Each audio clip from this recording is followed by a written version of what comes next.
Hyderabad LB స్టేడియంను పరిశీలించిన PCC chief Mahesh Kumar Goud, మంత్రులు పొన్నం ప్రభాకర్, వాకిటి శ్రీహరి, ముఖ్యమంత్రి సలహాదారు వేం నరేందర్ రెడ్డి, రాజ్యసభ సభ్యులు అనిల్ కుమార్ యాదవ్, ఎమ్మెల్యే దానం నాగేంద్ర, విహెచ్, ఖైరతాబాద్ డీసీసీ అధ్యక్షులు Rohin Reddy, SAT chairman Shivasena Reddy, minority residential school vice chairman Fahim Qureshi, July 4వ తేదీ ఎల్బీ స్టేడియంలో జరిగే గ్రామస్థాయి అధ్యక్షుల సమావేశానికి ఏఐసీసీ అధ్యక్షుడు మల్లికార్జున ఖర్గే హాజరు కానుండటంతో సభ ఏర్పాట్లు పరిశీలించిన నేతలు సభకు వచ్చే వారికి ఇబ్బందులు కలగకుండా చర్యలు, స్టేజీ, పార్కింగ్, వీఐపీ ఎంట్రన్స్ తదితర వాటిని పరిశీలించిన పీసీసీ మంత్రులు. PCC chief Mahesh Kumar Goud July 4వ తేదీ ఏఐసీసీ అధ్యక్షుడు మల్లికార్జున ఖర్గే ఎల్బీ స్టేడియంలో జరిగే గ్రామస్థాయి అధ్యక్షుల సభలో పాల్గొంటారు. గ్రామశాఖ అధ్యక్షుల నుండి మండల, జిల్లా అధ్యక్షులు, ప్రధాన కార్యదర్శులు, అనుబంధ సంఘాలు, రాష్ట్ర స్థాయి నేతల వరకు 25,000 మంది ఈ సభలో పాల్గొంటారు. కేంద్రంలో ఫాసిస్ట్ మోదీ పాలనకు వ్యతిరేకంగా ఖర్గే ఇక్కడకు వస్తున్నారు.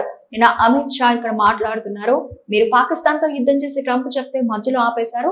మన పౌరుల లైఫ్ ఉద్యమంలో ఉంటే వారితో సీజ్ ఫైర్ చేసి వారితో ఎందుకు చర్చలు జరపరు అన్నారు.